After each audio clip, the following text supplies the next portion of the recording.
तर कोल्हापूर जिल्ह्यामध्ये पंचगंगा नदीने इशारा पातळीकडे आपली वाटचाल सुरू केली आहे। सध्या पंचगंगा नदीची पाणी पातळी ही 38 फूट 10 इंच इतकी आहे। जिल्ह्यातील 84 बंधारे पूर्णतः पाण्याखाली गेलेत। त्यामुळे जिल्हा प्रशासनाने नदीकाठच्या गावांना सतर्कतेचा इशारा दिलाय। कोल्हापूर जिल्ह्यातील पावसाचा आढावा घेतलाय विजय केसरकर यांनी। कोल्हापूर जिल्ह्यामध्ये रात्रभर पावसाने काहीशी विश्रांती घेतली असली तरी पंचगंगा नदीच्या पाण्याच्या पातळीमध्ये संत गतीने का असेना वाढ व्हायला सुरुवात झालेली आहे आणि पंचगंगा नदीची पाण्याची पातळी ही आता इशारा पातळीच्या दिशेने वाटचाल करताना आपल्याला पाहायला मिळत आहे।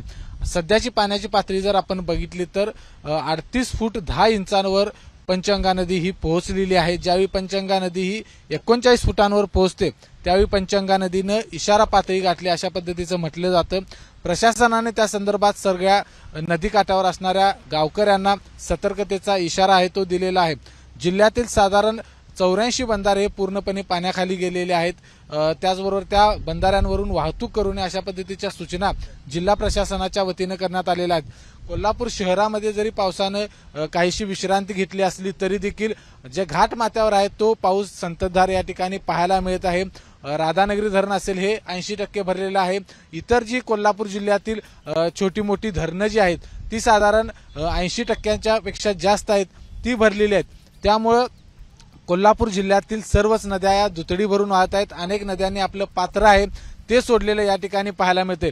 त्यामुळे जिल्हा प्रशासन नागरिकांना प्रत्येक तासाला याची अपडेट आहे ते देत राहतं आणि या अपडेटनुसारच नागरिकांनी सतर्क राहणं, ज्या जिल्हा प्रशासनाच्या सूचना आहेत त्या सूचनांचं पालन करावं अशा पद्धतीचं आवाहन आहे ते जिल्हा प्रशासनाच्या वतीने करण्यात आलेलं आहे। त्यामुळे जर पंचगंगा नदीची पाण्याची पातळी आणखी वाढली तर मात्र या ठिकाणी नागरिकांना स्थलांतरित व्हावं लागू शकतं। अलमट्टी धरणाचा जर विचार केला आपण तर अलमट्टी धरणावरून जो विसर्ग आहे तो विसर्ग वाढवण्यात आलेला आहे। साधारण 1.5 लाख क्युसेक्स विसर्ग आहे तो केलेला आहे। त्यामुळे सध्या तरी कोल्हापूर असेल, सांगली असेल या जिल्ह्याला दिलासा आहे असंच म्हणावं लागेल। कॅमेरामन निलेश शेवाळेसह विजय केसरकर, एबीपी माझा, कोल्हापूर। एबीपी माझा, उघडा डोळे बघा नीट।